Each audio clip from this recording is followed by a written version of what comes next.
gunung itu tidak tahu menau siapa kita. Gunung nggak mau tahu lu mau anaknya jenderal, lu mau anak presiden, lu mau artis, lu mau miliarder, gunung nggak mau tahu. Jadi yang harus tahu kita, bahaya yang paling mengerikan di gunung adalah bahaya internal. Kalau bahaya internal sudah bisa kita atasi, bahaya eksternal sehebat apapun bahaya eksternal, kalau internal kita udah damai, ini bahaya eksternal sehebat apapun pasti bisa kita tangani.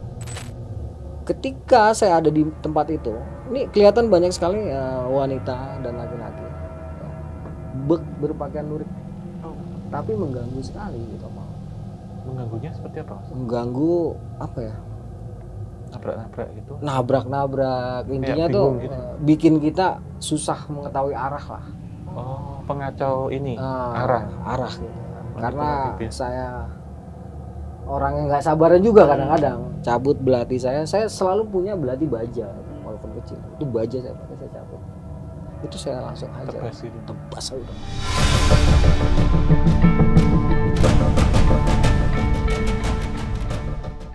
Assalamualaikum warahmatullahi wabarakatuh.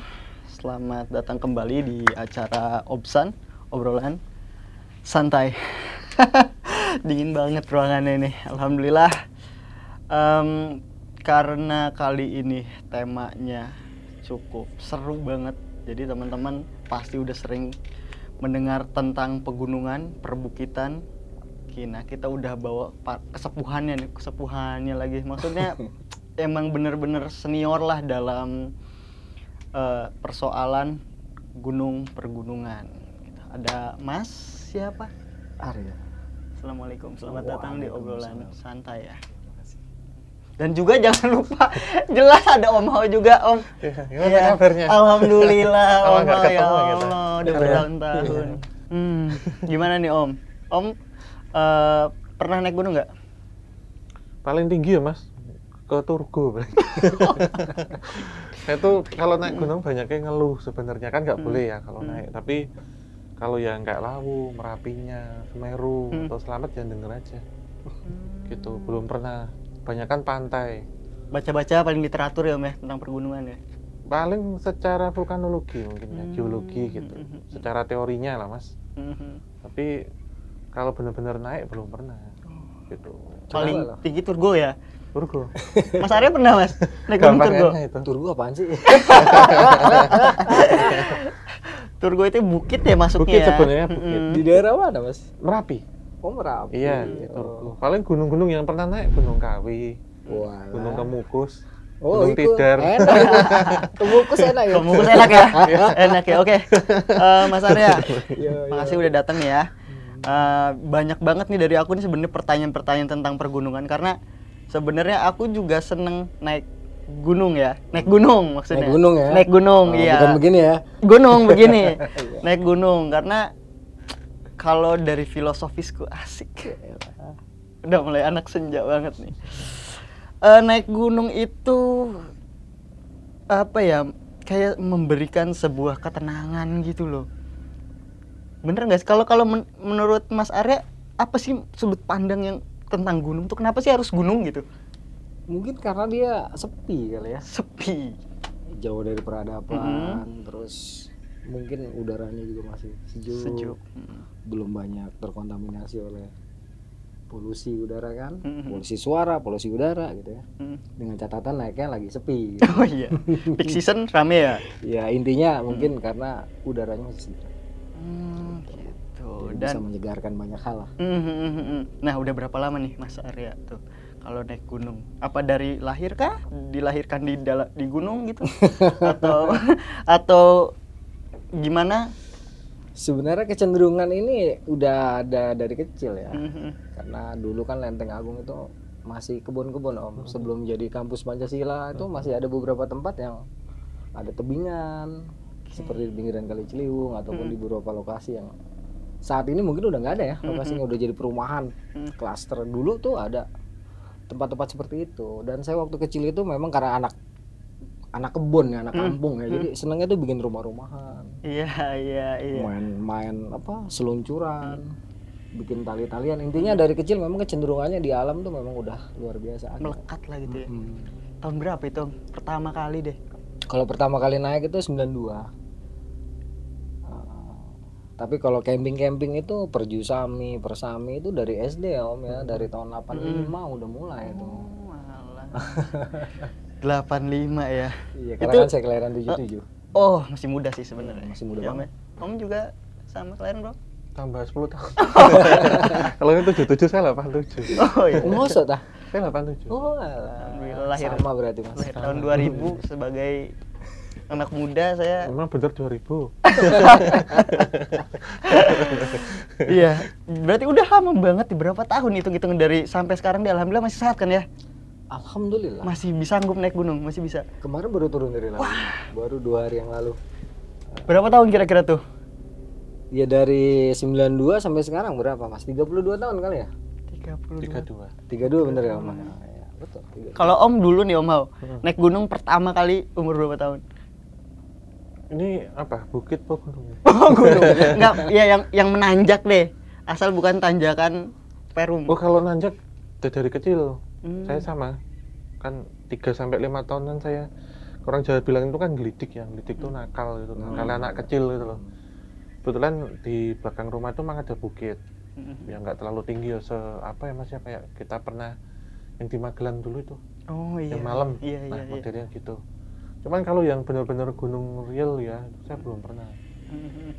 Entah ya kayak tadi saya sebutkan Lawu, kayak mau ke Semeru, ke Slamet. Pernah sih jalan jauh itu di Gede Pangrango, tapi waktu itu kita ke yang jembatan gantung dulu, Mas. Oh, di sana di Cisaat Sukabumi. Di situ Sukabumi. kita Cisawer. ke Lembah Purba. Hmm. Itu jalan jauh banget, udah kerasa itu Mas. Walaupun kita nggak daki, di lereng di kakinya aja, Iya, tapi iya. kerasa. Cuman kalau di daerah pegunungan yang saya suka itu ya memang daerahnya. Lembabnya itu beda gitu. Itu sih. Walaupun memang capek jalan, tapi kalau benar-benar yang daki, kemudian camping di situ belum pernah. Sepengalaman saya itu belum pernah sampai sekarang gitu. Nah, kalau dari Mas Arsenan ya, apa yang Mas cari dari pegunungan atau gunung deh? Kalau berbicara realnya sih sebenarnya pengen kabur dari hiruk pikuk kota ya. Itu dari dulu tuh udah set nih kota nih dari zaman berapa? Iya. Tahun berapa berarti? Kecil dulu ya? Iya. Karena memang kita senengnya tempat sepi. Habis kalau di sekolah dulu zamannya tawuran kan. iya, Capek Jakarta. tawuran, giting.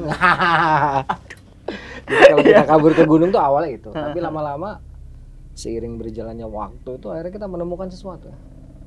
Sesuatu yang nggak akan bisa kita temukan di kota besar, Om. Iya, benar. Dimana nanti baru tahu ya setelah hampir mungkin 8 tahun sampai 10 tahun barulah mengerti bahwa di sini ternyata kita belajar survive. Iya. Gunung itu hanya skala kecil dari puncak-puncak kehidupan yang akan kita jalani. Nah, di sinilah dimana kita belajar memasuki rimba yang jauh lebih ganas, rimba beton. Rimba beton tuh jauh lebih ganas daripada rimba hijau gitu. Iya, iya. Kalau lu cuma naik gunung terus lu ngerasa jago, cemen. Lu hebat kalau lu udah ada di rimba beton. Karena semua ilmu lu, survival, segala macam teknis pendakian mulai dari atas sampai bawah tuh ada teknisnya semua. Ada filosofisnya. Itu hanya sebagian kecil, seujung kuku dibandingin nanti kita ngejalanin di rimba beton. Nah, rimba beton tuh apa itu? Kota. Oh, rimba beton tuh kota teman-teman. Sebutan yang sangat mantap ya. Jadi anak gunung itu dia bisa terlihat survive atau tidak ya ketika dia bergaul di rimba beton. Jadi memang pelarian tapi juga belajar ya, di situ ya. Kawah canda di muka lah. Bagi orang-orang yang mau belajar Om. Iya. Kalau nggak mau belajar ya nggak mau juga gitu kan. Nah, ini ngomong-ngomong kan tentang belajar ya, Mas Arya ya. Pengalamannya kan udah banyak nih. Insya Allah. Dari 32 tahun. Seusia siapa? Jauh-jauh nih. Nah ini Mas Arya sudah kemana saja? Gunungnya seberapa banyak? Terbatas di Pulau Jawa atau luar Jawa atau bahkan pernah keluar negeri? Kalau keluar negeri belum ya Om. Tapi kalau Luar Indonesia Jawa ini ya? Indonesia lah ya? Indonesia. Kecuali Papua ya. Iya, iya. Nah, yang lain udahlah. Walaupun mewakili lah. Mungkin Maluku satu gunung, Sulawesi satu gunung, Kalimantan. Kalimantan nggak gunung sih, cuman menelusuri Sungai Barito gitu. terus Nusa Tenggara satu gunung, Bali satu gunung, taruh kata begitu ya. Kalau Jawa bisa dikatakan 85% ya. Tapi kalau gunung-gunung yang familiar, yang sudah dikenal umum, sudah semua itu. Wah. Sumatera juga adalah terwakili gitu kan. Kalau Sumatera ya sampailah kita titik nol, karena kan waktu tsunami Aceh saya 3 bulan di sana. 2004 sampai awal 2005 ya Mas ya? Saya 2004 Desember tanggal 29 masuk Banda Aceh, baru balik ke Jakarta itu 28 Februari. 2 bulan. Jadi ngomong-ngomong kegiatannya sehari-hari Mas Arya tuh apa, emang naik gunung? Apa ada kegiatan lain gitu Mas? Saya dulu ya sebelum resign itu saya jurnalis sih aslinya. Wah, keren. Saya jurnalis, reporter, penulis bebas. Sampai apa namanya saya resign 2012. Terus mulai lagi all out di sini gitu. All outdoor ya. Nah, kalau hari-hari sekarang ini ya saya bikin novel. Oh, keren. Sekarang sedang menyusun buku yang kedua. Alhamdulillah. Kalau lagi santai siang ya nanam cabai, berkebun kita. Malamnya juga berkebun. Apa ya? Saya tidak mengerti. Oh, kalian dari nggak ngerti ya? Nanam kecambah Mas kalau malam. Enggak beneran. Kan nyemai ini dulu. Kedelai atau Kacang hijau. kacang hijau. Saya pindah Paginya dimensi jadi. Om. Saya pindah Nanam dimensi. kecambah. Oke. Kayaknya seru banget dari jurnalis. Ya maksudnya masih make sense lah ya. Gitu dalam ketenangan kita menulis puisi cintaku kepada siapa gitu kan. Pernah nggak kayak gitu? Di masa remaja ya sangat sering. Nggak sering buat gombalin cewek-cewek gitu. Bahkan bukan di tulisan lagi, udah terbiasa di mulut kalau untuk remaja. Contoh yang kayak gini, jangan cuma selfie di atas puncak, I love you Dinda kan gitu ya. Jangan kayak gitu, langsung sebutin berani gitu. Karena udah berani di alam, di beton tadi yang sebut ya, rimba beton ya. Iya. Nah nih, kita udah mulai tahu nih ya Mas Arya. Jadi kalau Mas Arya naik gunung itu biasanya sendiri apa ramean? Tergantung kalau sekarang ya. Kalau sekarang saya kan fokusnya bawa tamu. Guide ya. Nge-guide. Kalau lagi bawa tamu ya nggak mungkin sendiri. Tapi kalau saya sedang ada permasalahan yang saya rasa memang saya ingin sendiri gitu. Bukannya sok berani. Me time ya. Ya me time lah bisa Iya, dikatakan. oke. Memang sendiri kadang. Gunung Lawu adalah gunung terbanyak yang saya daki sendirian. Gunung Lawu. Tapi hanya 1-2 yang saya bisa ceritakan karena kan ini kontemplasi mistik saya gitu. Dalam artian memang ada yang dicari di Gunung Lawu. Perjalanan spiritual. Nah, ya. betul. Jadi nggak bisa saya cerita itu Om. Karena ini kan pribadi gitu. Pribadi saya ceritakan pun nanti orang bilang ini apaan sih gitu loh, belum tentu masuk gitu. Kecuali mungkin Om Haup mungkin paham, Masnya juga paham gitu. Nah, udah sendiri gitu kan jalan. Nah, itu apa aja sih yang perlu dipersiapin gitu kira-kira ketika naik gunung tuh? Gunung itu tidak tahu menau siapa kita. Gunung nggak mau tahu lu mau anaknya jenderal, lu mau anak presiden, lu mau artis, lu mau miliarder, gunung nggak mau tahu. Jadi yang harus tahu kita harus siapkan mental, fisik, peralatan, logistik, sama tentunya pendanaan. Oh, pendanaan. Nanti baru kita pelajari lagi yang namanya bahaya internal, bahaya eksternal. Bahaya yang paling mengerikan di gunung adalah bahaya internal. Kalau bahaya internal sudah bisa kita atasi, bahaya eksternal sehebat apapun bahaya eksternal, kalau internal kita udah damai, ini bahaya eksternal sehebat apapun pasti bisa kita tanggung. Tuh, dicatat ada berapa 7 tuh ya? Si eksternal, internal. Banyak sih kalau pendakian itu ya. Mulai dari mountaineering nanti ke bagian apa aja ya silakan aja sih kalau mau nanya. Insya Allah dengan izin Allah saya mampu menjawab dengan izin Allah. Amin. Tetap langsung aja ketigrek spasi Mas Arya Sena ya pokoknya intinya. Nah tadi tuh kan nih boleh nggak sih Mas kita tuh naik sendirian gitu, misalkan kayak pingin nyoba aja, kayaknya lagi viral nih Gunung Arjuno gitu, kayaknya keren juga kalau bisa naik terus nulis nama Bebek gitu. Itu tanpa persiapan tuh kira-kira resiko apa aja sih yang kemungkinan bakalan paling sering terjadi deh di gunung tuh ketika kita naik? Boleh naik sendirian, boleh nggak ada masalah, tapi seperti saya bilang orang-orang yang sudah berani naik sendirian itu harus paham dirinya. Gitu. Kalau dia belum bisa berdamai dengan dirinya, terutama rasa takut, ya.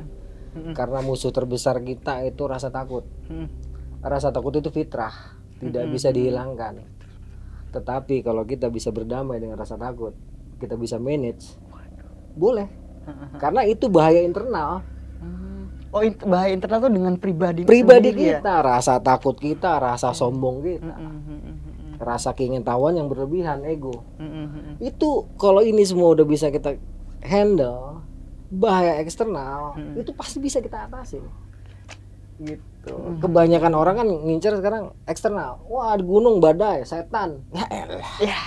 Tapi dia lupa dirinya sendiri. Oh gitu iya, kan. benar. Segudang ilmu dia nggak tenang.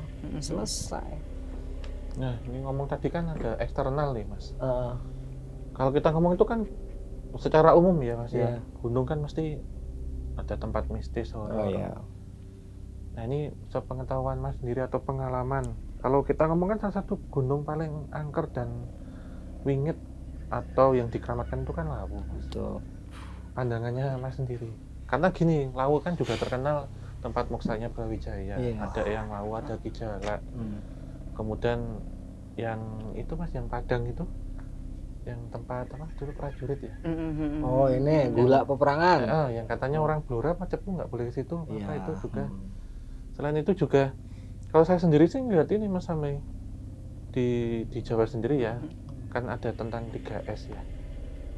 Senyum sapa salam. Bukan. Oh, bukan. Selamat Sindoro Semeru. Nah, itu juga termasuk Arjuna yang di situ ada alas Ali Jiwa. Nah, mungkin kan kita yang awam-awam nih, termasuk saya. Mungkin kalau tanya ke mana-mana ya, ke mana biasanya gedung-gedung saya sukanya, bangunan angker, mendaki paling mendaki lantai gedung aja. Ini mungkin kita ya yang suka weruh ya, orang Jawa bilang tuh kan kita juga berbagi pengalaman nih.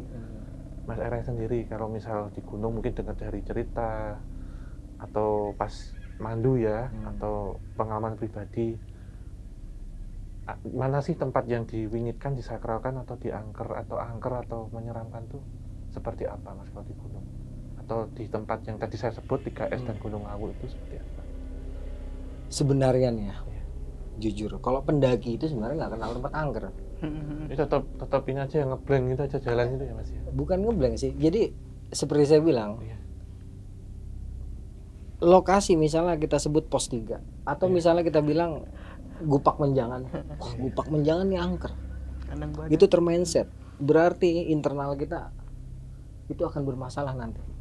Tetapi kita mitos dan mistis yang berkembang, apalagi nih orang Jawa ya, kita nggak tabrak Mas, kita hargai. Oh, ini budaya loh, ini mitos, mistis, karena ini udah berbeda lagi sudut pandangnya. Kita percaya hal seperti itu, tetapi kita manage diri kita, tempat itu tidak angker. Karena berbahaya kalau kita bilang ini tempat angker Mas. Kita akan sulit sekali mengendalikan situasi kalau ada apa-apa. Belum apa-apa nanti, waduh, setan, deg-degan, wah repot. Tapi kalau kita jalan, oh ini tempat mitos. Di sini ada Eyang Prabu apa tadi Brawijaya. Di sini ada Mbah Salak. Mitos itu kita tahu. Kita percaya. Ya, tetapi kita tidak takut. Kita hargain. Jadi kita bertindak nanti nggak gegabah gitu. Walaupun di lokasi tersebut menurut sebagian orang, terutama kalangan spiritual, wah Mas hati-hati. Neng kono sampean macem-macem modiar gitu kan. Kita, loh mati urusan Allah. Tapi kita hargain Mas budayanya. Mitos dan mistis kekuatannya ada dipercaya. Keyakinan. Tapi kita bisa netralisir dengan kekuatan iman kita, gitu kan. Jadi saya tetap menghargai Mas. Oh di sini di Gupak Menjangan, di opo, di Gunung Lawu katanya nggak boleh pakai baju hijau pupus. Kita hargai, kita maklumi, dan kita nggak akan membuat ataupun melakukan perbuatan-perbuatan yang menyakiti orang-orang yang percaya. Karena kan tiap orang punya kepercayaan masing-masing.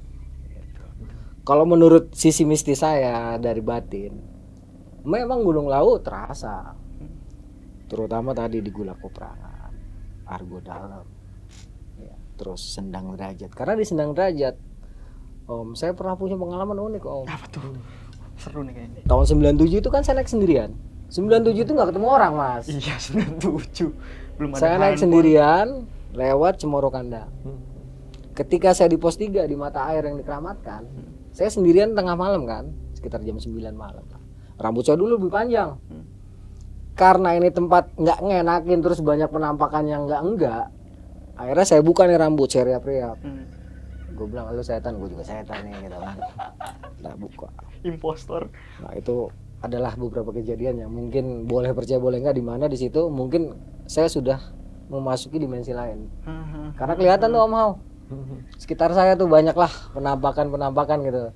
Lagi-lagi kalau saya terpengaruh itu, saya takut lari, jempalitan bisa modar saya. Makanya saya tenang. Ya Allah, saya ada di sini karena Engkau. Hidup mati Engkau juga ngatur. Tenang.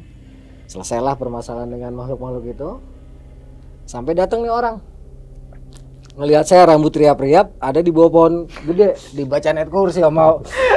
Prank. Gua ketawa. Ternyata setan ngerokok super. Nah, kalau di Sendang Derajatnya ada petapa. Ketika saya sampai Sendang Derajat, saya ini kan apa ya, orang Jawa. Tapi besar di Jakarta. Tapi budaya Jawa insya Allah saya paham. Kebetulan nenek saya memang Jogja asli. Banyak lah beliau ngasih petuh kalengger gini gitu. Kebetulan di Sendang Derajat itu ketika saya ngambil airnya tuh wangi Om Hao. Entah wangi apa ya. Harusnya saya diem karena di samping saya tuh ada petapa. Dulu Sendang Derajat tidak seperti sekarang. Kalau sekarang kan jauh udah turun ke bawah, dulu enggak. Terus saya ambil, wangi airnya gitu kan. Norak saya teriak-teriak, airnya wangi gitu. Yang lagi tapa itu nggak pakai acara ngomong Om Hao, langsung lompat tuh Ke air. ke air. Dalam hati, untung gue udah ambil airnya, kalau kagak gue ketek nih sialan gitu. Nah itu sampai 2 tahun Om Hao. Air itu wangi sampai airnya dia tumpah baru ya. Dan saya inget banget setelah saya cuci muka, itu muka saya nggak kayak ada ini di luar ya, di luar orang mau percaya apa enggak, tapi ini saya ngalamin, ini pribadi saya. 2 tahun itu muka saya percaya terus Om Hao. Air di Sendang Derajat itu. Ya tapi saya berkali-kali naik laut, wangi yang sekali di Sendang Derajat ya cuma sekali itu, nggak ada lagi sampai sekarang. Dicoba-coba lagi juga nggak pernah nemu gitu Ya, ya? kemarin juga saya, mana kagak gitu. Buketek katanya. Buketek petapa katanya. Jadi angker atau tidak angker sebenarnya kembali ke diri kita. Ya Om Hao ya. Kalau tempat itu kita anggap angker, kita akan sulit nanti ngapa-ngapain. Tapi kalau kita, oh iya di sini ada Yang Lawu, oh iya di sini ada Prabu Jaya, oh di sini ada Mbah Jalak. Kita hargai eksistensi mereka berdasarkan kita pilih kan. Oh ini pandangan secara supranatural. Kita hargain itu, insya Allah kita selaras nanti.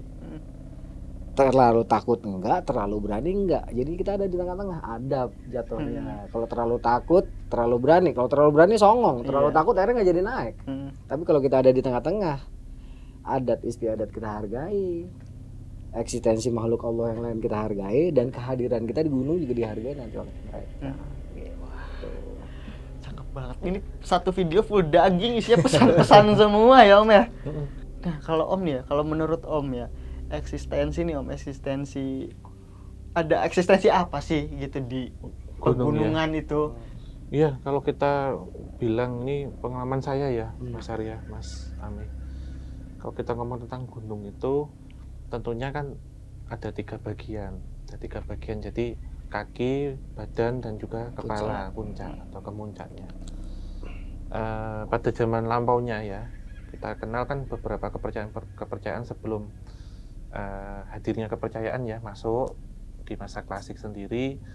Kenapa sekarang ditemukan banyak situs gitu di sekitaran gunung ini secara kajian sejarah ataupun arkeologi ya, karena ketika gunung itu punya gawe atau punya hajatan, itu kan terjadi erupsi, letusan. Bahwasanya letusan itu diyakini bukan bencana, bukan musibah, tetapi justru memberikan satu kesejahteraan atau peleburan, sehingga kebanyakan atau dalam doa atau sembahyang kebanyakan adalah Hindu Siwa, yang corak-corak candi yang ditemukan di sepanjang gunung itu. Karena kalau kita lihat kan pola dari tempat-tempat ibadah atau kita kenal candi sekarang itu kan radial, mengelilingi gunung. Betul. situs-situs yang kita ketemukan kan dilakukan ada Ceto dan ada Suko ya Mas ya. Kalau di Sindoro kan ada Liangan dan masih banyak lagi situs-situs itu. Karena Dewa Siwa sendiri dalam ajaran agama Hindu adalah sang dewa lebur. Jadi melebur itu gitu. Ini secara spiritual, secara agamanya. Kemudian tentunya kalau kita lihat dari segi entitas di paling bawah tentunya kan yang negatif-negatif Mas. Kita ketemukan di situ ada beberapa entitas-entitas yang negatif lah, yang menyelakakan, yang menakutkan. Tapi semakin tinggi tentunya semakin disakralkan. Sehingga hukum-hukum adat ataupun budaya yang kemudian menjadi satu produk yang menaungi gunung itu tercetus ketika banyak sekali tempat-tempat sakral ataupun pohon besar, sumber mata air itu yang dijaga. Sebagai misalkan untuk menjaga tatanan air yang ada di situ. Sehingga diciptakan mungkin mitos-mitos yang menakutkan. Itu yang kedua. Walaupun tuh sebenarnya nggak ada apa-apa kalau pohon besar nggak boleh tidur, kenapa malam di situ, karena ya pergantian gas oksigen dan CO2 misalkan itu, atau kemudian kenapa tidak boleh dikencingi ataupun apa, karena mengotori mata air, nggak boleh ditebang dan macam-macam. Yang berikutnya adalah kalau kita lihat secara kajian metafisika sendiri, diyakini bahwa gunung-gunung ini kan terhubung ya Mas ya. Betul. Karena kita terletak di dua cincin. Betul, cincin api. Cincin api, baik secara di Sirkumediterania ataupun secara Pasifik. Kita ketemu nih. Memang negara ataupun tanah kita ini sangat subur, tapi kita berdiri di atas tanah yang rapuh. Dan kemudian kalau kita bilang dari kesemuanya itu sang panglima ini siapa? Sang panglima ini adalah Gunung Merapi. Jadi ketika ada erupsi di sana, ada erupsi di sini, itu kan terhubung semuanya di bawah dan membentuk satu garis imajiner yang dimulai dari Gede Pangrango, Slamet, Sumbing, Sindoro, Merapi, Merbabu, Lahu, Wilis sampai dengan Rinjani, bahkan kalau kita lihat itu searah lurus satu garis cincin gitu. Ini secara ini ya saya dari tiga pandangan itu gitu Mas Ami, Mas Arya. Jadi saya membaca dari banyak beberapa literasi tentang gunung ya, walaupun ini secara teori Mas, saya prakteknya belum untuk Seven Summit gitu yang ada di tanah Jawa ini. Olahraganya harus kenceng dulu nih, pola makannya juga, karena tentunya perlu stamina yang kuat untuk naik ke itu. Itu sih. Emang keren sih, maksudnya ya kalau dari segi metafisik pun maksudnya ada memang pada akhirnya tujuannya itu yang aku lihat ya Om ya. Yeah. Itu buat menjaga sesuatu sih ya kayaknya. Ada yang perlu di kayak hutan lindung gitu. Ada yang perlu dilindungi gitu loh. Iya, sama entah itu sama mitos bahkan sampai ke memang entitasnya. Iya. Gitu nggak Om? Iya, termasuk hukum adat, budaya dan suaka ya, perlindungan terhadap flora dan fauna gitu. Karena kalau kita memasuki satu kawasan hutan lindung yang ada di situ, tentunya kita menemukan flora dan fauna yang langka atau tidak pernah kita jumpai. Sehingga apa sih yang gampang kalau orang kita ini biar tidak merusak atau tidak mengganggu atau masuk situ? Mungkin yang umum macan mungkin ya. Walaupun macan Jawa sudah punah sebenarnya. Kalau ada ketemu macan tuh macan apa dulu itu. Yang kedua, paling cerita-cerita horor dan cerita mistis yang memang untuk memperkuat cerita di situ. Karena kalau tadi kita ngomong tentang hukum adat itu tidak tertulis, tapi sangat mengikat, sangat kuat. Gitu.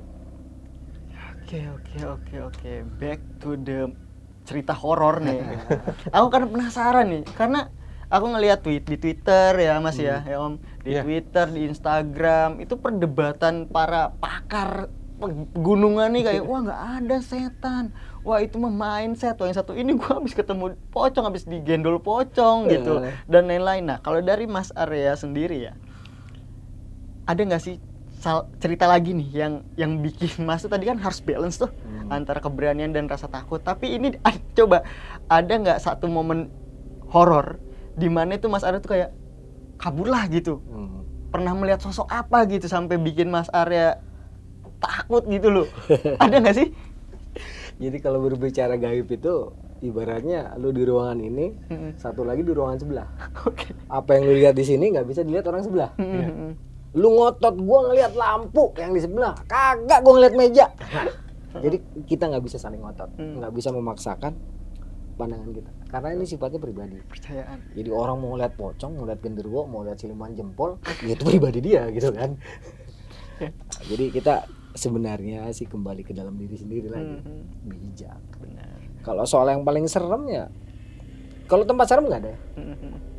Kita berusaha untuk meminimalisir yang namanya tempat serem. Tapi kalau kejadian serem yang nauzubillah min dzalik, gue nggak mau ngulangin lagi, ketemu lagi ya di Gunung Slamet. Oh, dimana pada saat itu dengan izin Allah, entah bagaimana caranya kasyafnya terbuka, terlihatlah makhluk dengan bentuk yang luar biasa. Makhluk itu berwarna merah badannya, bertotol-totol, bertanduk. Satu tanduk cabangnya 3. Oh my god. Dia berapi. Tembus, semuanya ular, dikelilingin ular, megang pedang ular, megang tongkat ular, matanya 1. Dia menggunakan kebaya dan kain, dan dia sangat mahir membaca Al-Quran. Enggak lagi ketemu-temu yang kayak begitu. Soalnya dibacain apa aja dia ketawa. Tong lo baca apaan tong? Itu Rasulullah belum lahir gue udah ada, anaknya gitu. Jadi itu sosok yang bikin gue akhirnya sempet ngedrop om. Tapi inget, karena kita pernah belajar sesuatu yang mungkin ya nggak semua orang belajar om Ho ya. Dalam artian kita punya guru lah ya, punya pembimbing. Teringat kembali ajaran beliau, mati mah mau di mana aja, nggak usah di gunung tong gitu kan. Lalu lagi boker di rumah, kalau emang waktunya mati mati gitu kan. Coba nenangin diri, akhirnya cabut golok. Kita takbir. Lo jago, umur lo mungkin ribuan tahun, tapi ingat Allah jauh lebih hebat daripada lo. Urusan mati gua, urusan Allah. Nekat, kita sikat om. Ya kita mental, karena cuma modal nekat. Tapi dari situlah kita menemukan hak bahwa kuasa Allah itu nggak ada bandingan. Asalkan masuk dalam hati. Makhluk sehebat itu om. Hilang. Setelah Allahnya masuk dalam hati dan pikiran. Tapi waktu modal keberaniannya aja, malaikatnya kita masih mental. Ketika Allah yang datang, ya Allah, saya nggak kuat, dia nggak kuat. Ya Allah, saya nggak hebat, dia nggak hebat. Yang hebat engkau, yang kuasa engkau. Kita selawat, dia hilang. Itu setelah udah lemes. Pikiran kita, nafsu kita, ya enggak bukan. Jadi kita lemaskan pikiran dan hati kita dari kerasnya hati, kita kembalikan. Yang hebat Allah. Nggak ada lagi guru gue yang jago, bacaan gue yang hebat, pusaka gue yang hebat, nggak ada. Malah berhasil. Dan tapi nggak semudah itu. Ini luar biasa. Itu kalau dibilang sosok terlihat ya sampai kurang lebih 1 menitan om mau. Solid gitu mas. Solid. Itu bisa dibaca. Apa mas kalau digambar deskripsikan? Setinggi manusia biasa. Dia perempuan. Ya setinggi manusia kita, setinggi kita, tapi dia bisa membesarkan wujudnya, mengecilkan wujudnya. Iya, karena dia bisa mencela putra, mencela putri. Itulah wujud tersolid, terjelas. Karena pelajaran yang saya tahu, kalau makhluk-makhluk itu sudah terlihat oleh mata kasar, mereka sudah bukan gaib mas. Bisa kita baca. Dan ada hadisnya sahih. Sayyidina Khalid bin Walid ditugaskan untuk menebas berhala. Salah satu berhala ada jin wanitanya ditebas mati. Ya kita bukan kelas Sayyidina Khalid bin Walid, tapi kita kan umatnya baginda Nabi. Betul. Sama masalah berhasil apa enggaknya mau urusan Allah. Ini kita ikutin dulu gitu kan. Bener. Ya kira-kira gitulah. Kira-kira apa tuh om? Jenisnya tuh om? Yang paling kita hindari nggak sih om? Kalau penelusuran om? Iya. Saya tidak bisa menyimpulkan secara spesifik ya mas ya. Cuman ada dua asumsi. Apakah yang pertama itu jin ifrit atau yang kedua bagian dari demonik itu. Gitu. Karena manipulatif menurut saya. Dan jangan salah loh, kalau kita ngomongkan tentang entitas astral itu tidak kemudian kata didoakan, dibacakan ayat kursi atau apa enggak. Kita tetap juga harus nggak boleh jumawa. Kita juga harus merendah. Kenapa? Walaupun berani tapi tetap merendah. Kenapa? Karena kalau kita ngomong tentang gampangannya ini dibacakan ayat suci Al-Quran ataupun apa, jangan salah, usia yang lebih tua. Wah jagoan nih, ya bener. Itu. Orang kita baca ayat kursi, lu salah tong. Panjang pendeknya. Siapa bilang dia nggak bisa? Wala ya udduh. Dia baca berulang-ulang kayak ngeledek. Dalam hati anjir. Repot dah kita anjir. Emang Benar ya. iya aku pun sering dengar gitu cerita teman-teman gitu yang memang ketemu satu sosok yang memang ketika dibacain itu malah dia dibaca ulang bahkan gitu kan. Koreksi malah. Iya dikoreksi jadi kayak Salah, guru. panjang pendeknya salah. Betul sekalian bawa Al-Quran dibuka gitu. Ini A, B gitu ya. Iya. Maksudnya wah semenyeramkan itu di gunung ya ternyata ya. Tidak juga kan, ini kejadian kan memang takdir ya, sudah kodo dan kodar. Jadi kejadian yang saya alami ini belum tentu terjadi sama Om Hawa sama Benar. itu garisan takdir saya. Gitu. Itu garisan takdir saya. Apa yang saya alami hari ini, apakah esok akan terulang? Ya nggak tentu juga. Makanya saya habis kejadian itu, saya ingat kejadiannya tahun 2002 pertengahan. 2 bulan kemudian saya naik lagi ke sana karena saya yakin belum tentu terulang lagi urusan ini. Apa? Kan urusannya sudah sama Allah. Sebelum saya terlahir ke muka bumi ini, saya sudah ngobrol sama Gusti Allah. Tertulis dalam Lauhul Mahfuz. Jadi udahlah, pegangannya itu aja Allah. Walaupun saya ini sholatnya seketemunya gitu, kadang maghrib ya loh gitu, tapi yakin sama Allah. Nah, ini Mas Ame sendiri pernah ke gunung mana ya? Pernah. Kita ganti tanya Pak. Aku Dan naik pengalamannya gunung seperti apa? paling berkesan itu Gunung Pangrango Gede. Jadi emang itu ya emang dari dulu kan emang seneng horor ya. Cuman emang nggak sengaja gitu. Zaman kuliah itu yang lagi zaman bandel-bandelnya orang-orang ya. Apa aku doang yang bandel gitu ya. Datang sama teman-teman tuh ke sana. Itu malam Jumat tuh kita turun lewat Kandang Badak. Oh ya. Ada temen yang pengen beol. Mules dia. Nyari semak-semak dong. Sedangkan di dekat Telaga Warna kalau nggak salah namanya ya. Atau iya Telaga Warna itu temen cerita, sama ini tuh tempatnya paling angker dan itu kita cuman bertujuh. Nggak ada turis-turis lain gitu, maghrib posisinya. Itu tiba-tiba ada kayak tempat pos juga dan WC umum. WC umum kan atasnya seng pada saat itu di 2013 kalau nggak salah. Suruh kenceng jatuh kayak dang. Yang boker belum selesai, udah ditarik celananya, kaget. Wangi dong. Iya dong, kita lari lewat jembatan kayu. Iya. Lewat jembatan kayu, masih mules. Udah boker di jalan aja, kagak mau. Pas ngeliat belakang itu kuntilanak ngejar. Oh, keren diikutin laler hijau. Jangan-jangan kira-kira itu gitu loh. Iya. Dikejar kita. Dikejar cepetan. Tapi mules teman. Nyarilah ada bongkahan kayu gitu ya, bongkahan kayu gede, temen yang beol itu belakang. Jadi dia udah beol di situ. Kita berdoa begini, ya Allah lindungilah kami, kuntilanak muter di atas. Kuntilanak muter. Udah selesai nih nyari tisunya hilang. Cakep bener, di bawah dia berarti tuh. Bener, tisunya hilang. Gak ada. Tadi tisu tuh di paling atas, kita udah teman-teman ingat itu tisu basah di atas. Dicari, nggak ada. Ada ngerjain nih. Ya udah nggak usah cebok di bawah aja, yang penting lari dulu. Udah lu lari kita. Spanyol begini dong. Iya bener. Udah lupa sebenarnya sama bau, udah pokoknya lari aja karena kuntilanak ngejar itu. Iya, percaya saya. Bertujuh ngejar terus sampai bawah, akhirnya sampai bawah udah ngos-ngosan, capek. Akhirnya lu belum cebok, kocak. Udah tuh akhirnya selesai di situ dan beneran pertamanya naik gunung, bener-bener pertamanya naik gunung langsung dapet kejadian kayak gitu. Jadi emang kayak apa ya, gunung tuh lebih banyak surprise ya sebenarnya. Gunung tuh kayak gacha gitu kalau dalam dunia game. Entah dapetnya yang rare atau yang super rare atau yang apa gitu. Entah ada yang dapet cinta juga di gunung, bener ya Mas ya? Iya. Ada yang nggak cebok juga di gunung gitu kayak tadi kan. Menurutku kayak sejauh ini aku memandang tentang gunung begitu pula dengan pengalaman yang aku dapat, entah naik gunung selanjutnya kayak Pulau Sari, Kalimantan gitu, dengan banyaknya lintah di sana gitu kan. Ada selalu punya kesan dan selalu keinget gitu. Ya kan Mas ya? Mas juga kan naik gunung udah beratus-ratus mungkin. Iya. Tiap naik mau gunung itu sama pasti punya cerita yang berbeda ya. Betul, satu gunung kisahnya macam-macam. Tuh. Gitu. Kalau dari pengalamanku sih gunung nih memang asik itu kok gunung gitu loh. Iya. Tapi jangan dirusak lah gitu kan ya. Iya. Nah, pertanyaan lagi nih selanjutnya nih ya. Ini sering nih Om. Sering banget. Aku juga cerita, aku tahu tentang hal ini tuh ketika udah gede gitu. Apalagi yang lebih sering aku dengar ketika udah aku di Jawa Tengah terutama. Yaitu Pasar Setan Mas Arya. Oh ya. Sardieng. Ada di Merapi ada.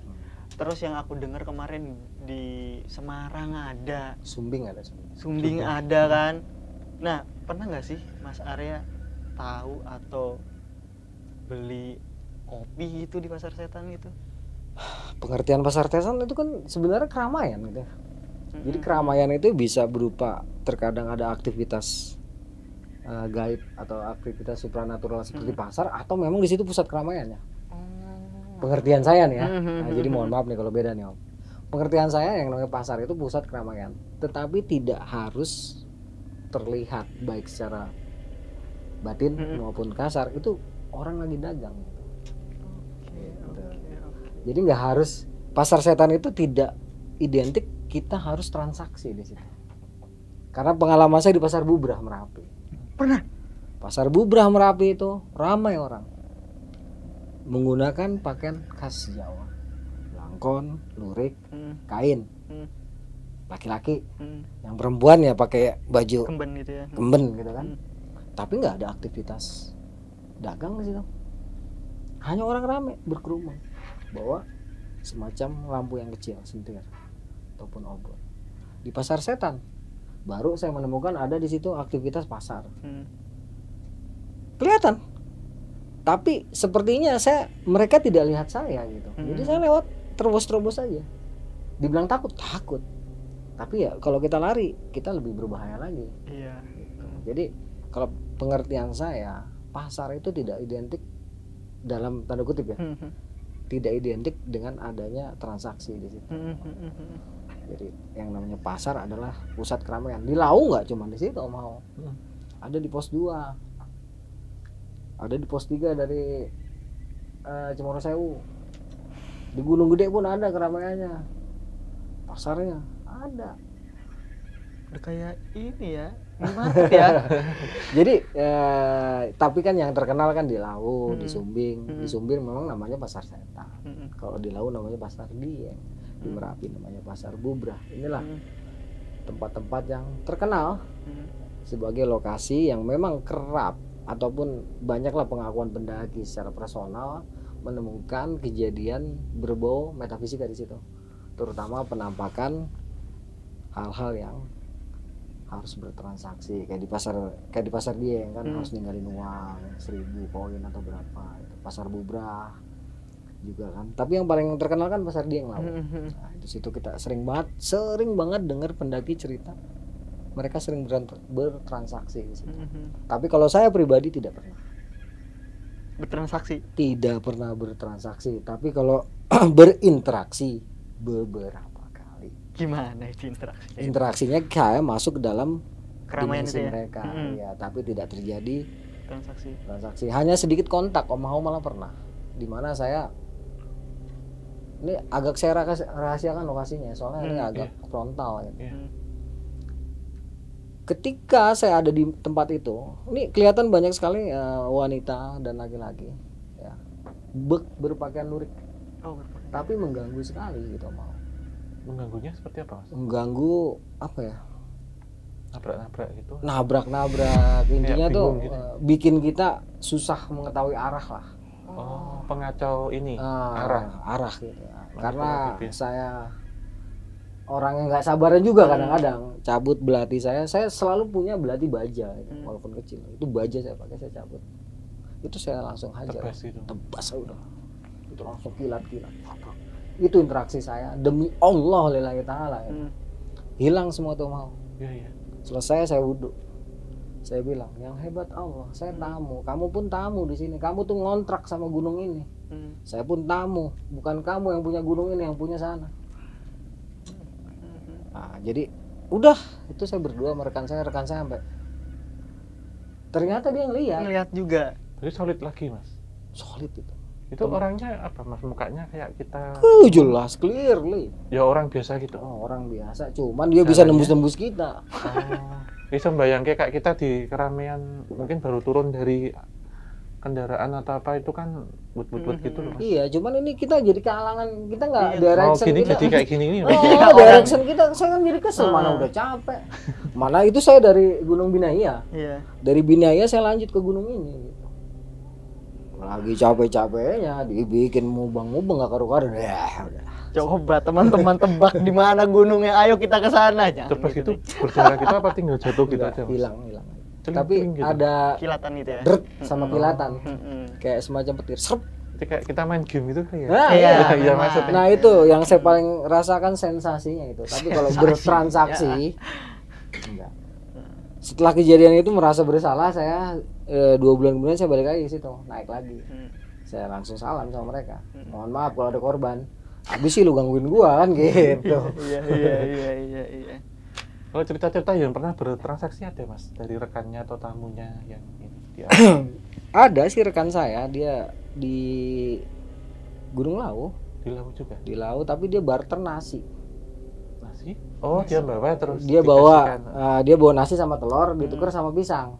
Oh, di sana. Dia Berarti pisangnya itu asli di lokasi. pisangnya asli di lokasi. Iya. Tapi dia kayak orang ngimpi, Mas. Dibilang mimpi nggak mimpi, Dibilang mimpi juga enggak. dibilang mimpi juga enggak. Karena ada buktinya gitu ya. Ada buktinya, nasinya hilang, Pisangnya dapet. pisangnya ada. Gitu. Kurang kenyang Tapi padahal dia mending- nggak, Iya, tapi tapi, Mas. dia nggak yakin gitu. Kurangi gula. Aneh ya. Aneh banget nggak sih teman-teman? Mendingan nasi telur nggak sih? Mending nggak sih Mas? Iya. Daripada pisang. Jadi ini transaksinya bukan di pasar, justru ada pendaki mukanya kebakar Astagfirullah. di pasar Dieng gitu. Ya sekitaran situ lah ya, sekitaran Gunung Lawu. Dia minta, Pak itu nasinya sayang, nggak dimakan. Mendingan tuker sama pisang saya. Nah teman saya, ya udah, dia juga ngeliat pisangnya seger kayaknya Iya. gitu kan. Ini menurut cerita ya, Iya. karena saya nggak tahu. Tapi saya yakin karena memang dia pendaki yang cukup eksis, ya, sering turun naik gunung. Gitu. Dia cerita seumur umur gua ngek kan, saya panggilnya ngek gitu ya. Itu gua pisangnya ada, cuman gua nggak makan, gua nggak berani gua buang katanya gitu. Tukeran sama pisang saya. Kalau gue ngomong, mau nggak tukeran sama pisang saya? Gitu kan. Wah ini menarik banget cerita-cerita Mas Aren ya. Banyak banget sih pengalaman-pengalaman yang jarang didengar gitu dari pendaki-pendaki yang aku lihat, yang eksis-eksis banget, yang stylish lah, mendakinya stylish banget, pakai sepatu ya jutaan, pakai celana pendek, nggak pakai baju juga ada gitu, yang foto-foto eksotis di pegunungan gitu. Cuman ini aku baru mendengar cerita yang memang kayak ya Om ya keren banget gitu loh. Jadi emang dijelaskan tuh bukan perkara soal mental aja dalam naik gunung tuh, bukan kan biasanya ya Mas, cara melihat orang lain itu adalah mendaki gunung, itu bener gak sih? Sifat orang lain itu ketika diajak naik gunung itu bener nggak valid gak? Termasuk salah satu metodenya ya, tapi ya kalau untuk 100% nggak juga. Terkadang apa ya, hanya keluar sifat dasarnya aja sih. Gitu ya. Istilahnya. Kepepet gitu ya. Karena kan di gunung itu kita sebenarnya under pressure ya. Kita berhadapan dengan medan yang tidak biasa, cuaca yang tidak biasa, gitu loh. Disitulah didorong. Kalau orangnya emosional, tukang embat, tukang nilep kelihatan lah. Daripada mau lapar itu kelihatan memang iya. Iya. Mungkin terakhir nih dari saya, Mas Arya. Dari saya terakhir, dari Mas banyak. Banyakan. Kalau pas camping Mas, kan mesti malam ya, bikin tenda. Iya. Gitu. Di gunung mana Mas? Atau mungkin dirahasiakan, ada pengalaman apa? Kalau camping maksudnya gitu? Iya, Iya, kan nginep biasanya kalau pas di atas itu. Itu punya pengalaman apa Mas? Diganggu tendanya, mimpi atau? Kalau di tenda diganggu dia itu sekitar, sebenarnya banyak ya, cuman kita ambil yang paling Berkesan misalkan. berkesan lah ya. Itu di alun-alun Surya Kencana. Oh iya. 1994. Di mana pada saat itu bulan Juli saya ingat. Kenapa saya ingat? Karena berkesan. Karena saya mau mati. Oh, astagfirullahaladzim. Ya, berkesan itu Mas. Iya. Karena mau mati gimana Jadi ceritanya? ini gini. Di tenda itu kita udah kedinginan luar biasa Om Hao. Sampai berapa Mas? Terendah pernah Mas Arya yang paling Entah, rendah? karena waktu itu belum ada teknologinya ya. Yang kita jadikan barometer saat itu adalah air di botol mineral sudah membeku. Berarti sudah di bawah nol. Ya, Mendekati. kita bikin api itu depan panas, Belakang kiri dingin. kanan dingin. Oh, Sampai akhirnya entah ya, api itu mati. Minyak tanah disiram nyala, mati. Nyala, mati. Akhirnya saya berdua sama teman pelukan. Padahal cowok sama cowok nih. Oh iya. Wow. Bagaimana caranya kita Ada meminimalisir? hipotermia ya, Oh, Hipotermia. kita peluk, nggak bisa juga. Akhirnya saya dalam keadaan yang sudah seperti itu, saya ngeliat tukang sate di Surya Kencana. Itu karena apa? Saya kalau ada kejadian gitu mesti saya bikin di buku memori saya tuh. Saya punya buku harian. Punya diary gitu. Saya punya diary, Diary tapi pendakian. diary pendakian ya. Kenapa saya ingat tuh kayak gitu. Nah, teman saya almarhum nih, teman saya udah meninggal. Dia bilang, "Kita makan sate tapi naik beca ya tos," kata dia gitu. Nah, kita berdua nih udah dalam situasi udah ngawur. Memang betul saya juga ngeliat tukang beca. Ya udah kita naik beca yuk. Jadi kita ke tukang sate di alun-alun Surya Kencana, jarak 100 meter lah. Kira-kira nih dalam situasi waktu itu kita naik beca. Begitu sampai tukang sate, blur. Rasa-rasanya kita udah apa sih? Udah nggak tahu lah Om. Nah itu datang. Saya inget wajahnya cantik. Yang satu lagi dia mungkin umur 50 tahunan. Serba putih pakainya, jilbab putih. Dia turun. Si putrinya ngomong entah apa lupa ngomongnya. Yang jelas yang kakek-kakek ini megang. Ya. Dia ngomong pakai bahasa Sunda, cuman kita paham artinya. Intinya kamu belum waktunya pulang. Diusap nih dari ujung kaki sampai ujung kepala. Ini antara sadar apa nggak sadar Om? Begitu diusap sampai ujung kepala, itu kayak darah yang tadinya udah Beku. pokoknya udah kayak kesemutan lah semuanya gitu. Itu kayak ada ngalir lagi tuh. Nggak lama saya muntah-muntah tuh air. Ketika kita sadar, yang bikin kita benar-benar terkejut, di situ ada 7 titik api yang tidak kita buat dan tidak mati sampai pagi. Sayang rekan saya ini udah meninggal, namanya almarhum Jakun teman saya. Itu kita berdua ngerasain tuh mau. Tenda itu besok paginya setelah kita udah siuman, kita geprak itu esnya mungkin berapa mili lah, rontok. Bunga es di Bunga kulkas tuh ya, es, Mas, ya? betul. Aneh bin ajaibnya ada teh manis 1 gelas yang dipegang sama sosok yang tadi. Dia tidak membeku dan tetap hangat. Itulah yang kita minum dan jadi sumber tenaga kita. Percaya boleh, nggak percaya monggo. Itulah yang kita alami. Big coy. Yang lain beku semua, hanya teh manis yang dipegang sama beliau di gelas tidak beku. Oke. Itu cerita emang epic banget itu ya, Gunung Surya Kencana ternyata ya. Aku juga pernah ke sana dan emang bagus sih pemandangannya sih. Terus ya kita waktu itu juga emang udah kehabisan air dan kebetulan di sana sumber air banyak. Betul. Enak banget, cuman tinggal kayak nyerok gitu tuh. Wah, Iya. tinggal diminum. Seger sih saat itu mah. Iya. Gitu, enggak tahu. Cobain kalau Om, naik ke sana. Bener dong. Ayo besok yuk. Hah? Besok yuk. Besok Iya. Gunung Sahari aja. Oke. Nggak usah naik. Oke. Aku juga dikasih tahu nih sama tim, katanya Mas Arya juga tim SAR ya. Ya, alhamdulillah. Wah, keren banget teman-teman. Cakep jadi tim SAR. Nah, berarti pernah nanganin kejadian apa aja tuh? Ya, pencarian korban. Pencarian lah ya. korban ya. Kita SRU ya, sargu. Intinya saya pernah ngangkat jenazah di gunung, pernah melakukan pencarian gitu juga. Yang di Salak itu Oh iya, Gunung Salak itu Sukhoi ya? Sukhoi. Nah, itu gimana itu? Ya, kalau ditanya saya pribadi, saat ngesar kejadian Sukhoi SJ100, nggak ada serem-seremnya Om Hao. Karena orang rame. Di situ ada Kopassus, ada Kopaska, ada Den Bravo, ada Brimob. Saya tanya, "Oga keluar pada bawa bedil?" Cuman pasca kejadian setelah operasi SAR tutup, memang serem gitu. Kenapa serem itu? Ya karena cerita yang berkembang. Oke, cerita. Mitos-mitos yang Mitos baru ya. berkembang. Memang sih ya, kalau kita melihat Gunung Salak ini harus mau lihat dari mana nih gitu. Sudut pandang mana nih? Sudut pandang mana nih? Kalau sudut pandang pendaki, lu bilang di situ ada siluman ketek segede gaban juga, nggak ada urusan sama kita, mau pendaki. Tapi kalau ditanya sudut pandang secara mistis, metafisika, kenapa Gunung Salak harus diangkerin? Dia tuh dikelilingin kota-kota besar, sumber air Jakarta, sumber air Bogor. Kalau nggak diangkerin botak itu gunung. Teban habis. I see. Dan kekuatan mitos mistis ada dipercaya. Dibuatlah cerita itu. Kalau kagak pengembang masuk. Sampai tahu nggak Om? Itu Gunung Salak separuh di Pagar Kawat, pernah tahu nggak? Kalau kita generasi 90-an tahu. Gunung Salak separuh di Pagar Kawat. Daerah Japanaspa.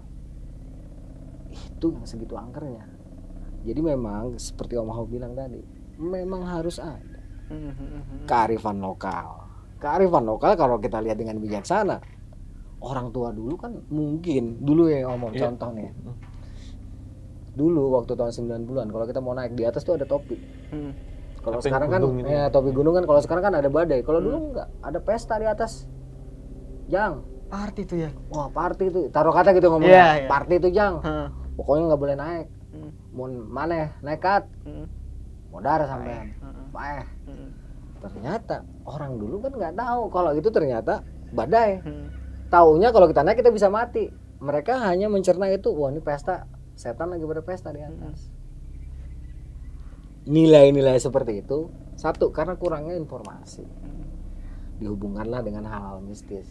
Bener, ya bener kalau kita naik mati karena itu badai. Cuman keterbatasan pengetahuan orang dulu. Tapi hubungannya apa? Ke generasi kita. Ya. Sisi positif yang bisa kita ambil dari cerita mistis, mitos, itu tadi kelestarian Gunung Salak paling tidak ada karena orang jadi pada takut. Bener, Gunung Salak tuh serem. Demi Allah serem. Jangan lu jangan pada macam-macam gitu ya. Apalagi lu mau bangun rumah pila jangan sembarangan ya. Bener. Mati lu kesambet lah. Iya, bener. Menyeramkan tuh. Kesepuhan pegunungan. Sesepuh naik gunung juga udah bilang. Tuh serem banget Gunung Salak. Loh. Jadi memang aktivitas di Gunung Salak sekarang juga sedikit ya? Iya, memang gunung ini termasuk paling sedikit Om. Satu sebenarnya yang serem tuh bukan setannya, gitu. Jalurnya, lintahnya gila, licinnya naujubillah min jalik, terjalnya uhui gitu loh, sampai atas jelek. Ngeliatnya Jakarta lagi, Bogor lagi. Bukan, mending kalau kelihatan, nggak kelihatan apa-apa, cuma kelihatan Salak 2 itu pun gara-gara Sukhoi. Kita dulu operasi Sukhoi ditebas atasnya. Jadi kalau dibilang angker ya harus dilihat dulu gitu. Sudut pandangnya seperti apa? Bisa jadi angker, bisa jadi enggak. Tapi kalau gue bilang buat terutama buat para pengembang dan lain-lain, angker Gunung Salak. Oh, jangan ya, surupan lu ntar. Mending ya, jadi tumbal. Jadi tumbal lo kalau kesana lo, ayo. Ya, tapi kalau ditanya sama pendaki ya nggak ada tempat angker ya. Pertanyaan terakhir dariku nih ya. Iya, itu udah terakhir. Sebenarnya masih banyak pertanyaan ya. Pengen sih sebenarnya mah. Tiap gunung yang dijelajah pengen tahu ceritanya. Boleh. Pengennya sih gitu. Nulis buku juga kan ya? Alhamdulillah. Alhamdulillah kan. Ya. Nah ini ada pertanyaan terakhir nih sebelum kita naik gunung nyobain sendiri-sendiri nih, biar punya pengalaman. Nah ada tiap pos nih kayak aku aja waktu naik gunung gede. Ya kayak pos kandang badak juga kan punya cerita serem di situ gitu. Nah kalau di Gunung Slamet itu pos apa namanya? Samarantu. Samarantu. Apakah itu dari kalimat samar hantu apa gimana? Ada cerita horor nggak di situ? Samarantu tuh nama pohon mas. Di situ ada 5 pohon samarantu yang segede-gede gaban. Gede banget. Satu melintang. Nah di tempat yang melintang inilah, ya karena memang lokasinya bagus, pohonnya udah ratusan tahun, suhunya lembab. Ya, terus kekuatan mitos dari cerita-cerita dari mulut ke mulut yang diserap oleh bumi menjadi energi menghidupi mereka. Sukalah nampak di situ. Beneran suka nampak. Bagi yang beruntung untuk melihat. Bagi yang beruntung. Yang nggak beruntung ya nggak ngeliat lah. Kalau kita kan anak gunung, terutama kayak saya penulis. Wah tuh hoki banget kalau ketemu setan mas. Wah alhamdulillah. Karena ada apa? setan. Ada bahannya gitu kan. Jadi gini, tempat itu bagi orang yang percaya jangan berhenti. Ya jangan, karena dia akan menemukan hal yang nggak enak. Tapi buat orang yang tidak percaya, karena emang dia capek banget, ini nggak ada masalah. Lagi-lagi begini, hal metafisika terjadi itu bukan berdasarkan pola pikir kita, ya terjadi berdasarkan memang sudah harus terjadi. Takdir. Aha, banyak orang bilang mindset, pala lu pengen mindset gitu kan. Lah gunung emang tempatnya setan gitu kan. Iya. Kalau ngomongin angker di WC, rumah mertua paling angker Mas, beneran. Iya. Jadi gitu, gunung, segala sesuatu yang berhubungan dengan mistis, mitos, ataupun metafisika bisa terjadi memang berdasarkan situasi dan kondisi kita, takdir, keberuntungan gitu ya. Masalah kita ketemu nggak ketemu, banyak orang dari bawah udah pengen ketemu sampai di atas, makanya kadang-kadang dia ngomong, apaan gue nggak ketemu apa-apa. Ya lu belum hoki gitu kan. Kalau lu udah hoki, siap-siap aja lu cepirit kayak temen lu.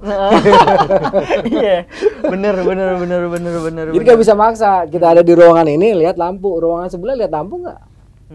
Jadi berbicara hal seperti ini ya, kalau saya sering lihat podcastnya Om Hao itu memang seperti itu. Om Hao, kebijaksanaan yang dibutuhkan, ilmu pengetahuan akan membuat kita bijak. Basically kalau orang udah bijak, dia tidak gampang menghakimi, karena setiap sudut pandang punya cara pandang dan menghasilkan penilaian yang berbeda dari setiap sudut pandang tersebut. Subjektif namanya. Nggak bisa memaksakan orang yang nggak pernah ketemu setan sama gua nih. Karena memang gue selalu berdoa, ya Allah semoga pendakian ke Lawu ini saya nemu setan gitu. Gue selalu berdoa, tapi ya nggak selalu ada gitu kan. Karena apa loh? Bahan gue buat nulis. Betul. Jadi yang belum yang belum kelihatan belum tentu nggak ada ya. Betul. Sekarang jantung lu coba kasih lihat ke gue. Kelihatan kagak tuh jantung? Kagak kelihatan. Kalau dibilang yang nggak kelihatan itu goib, berarti kan jantung goib. Tapi ada nggak? Ada. Nah itu ya sama, makanya gue bilang dari tadi. Dengerin kocak. Makanya gue bilang dari tadi, balik dulu ke diri, ke dalam dulu, baru ngeliat keluar. Daging wagyu coy ini coy podcastnya coy. Iya. Kita udah tahu diri kita, baru kita bisa menilai keluar. Dan kita menilai tidak untuk menghakimi, tapi untuk introspeksi. Karena yang kita lihat diri kita, Tuhan ada dalam diri kita. Tahu kita ada Tuhan dalam diri kita, baru kita tahu kebesaran Tuhan di luar. Bagaimana kita bisa tahu kebesaran Tuhan, orang Tuhan di dalam diri kita aja kita nggak ada. Ya kira-kira begitu mau nih, maaf ini. Benar. Kita penelusuran ketemu siapa berarti udah kehendak kan? Iya. Kita juga nggak minta. Nggak minta. Kalau minta mah nggak dikasih. Malah nggak ada beneran. Iya. Beneran. Betul. Wah, teman-teman, cobalah mulai saat ini naik gunung supaya seperti Mas Arya, bijak dalam berpikir, tidak mudah menghakimi, subjektif. Itu salah satu, mungkin kalau teman-teman sering naik gunung ya, jadi berpikir gitu, otaknya jalan bukan cuma kaki. Karena pendakian itu medan pengembaraan rohani sebenarnya. Spiritual juga ya. Ada semua. Boleh Om Hao kalau emang ada waktunya, siap saya jabarin itu. Wah. Siap. Mau kemana Mas? Kalau Jawa satu aja pingin kemana nih? Saya siap kalau mau ke Lawu kayak mau ke Selamat kayak monggo, tinggal sebut, semoga Allah memberikan kekuatan buat kita semua. Sih. Ya, karena ya sebelum penutup mungkin orang-orang dulu kan menganggap gunung ini pusat dari spiritual ya. Tempat bersemayam dewa dan dewi, para leluhur kalau kita lihat lebih jauh ya.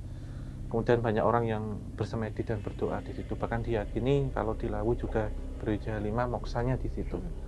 Berarti memang gunung kalau kita anggap menjadi satu filosofi kehidupan seperti bapak kita, Lingga dan Yoni kan konsepnya, di mana laut itu ibu, gunung itu adalah bapak dan kita anak yang diasuh gitu.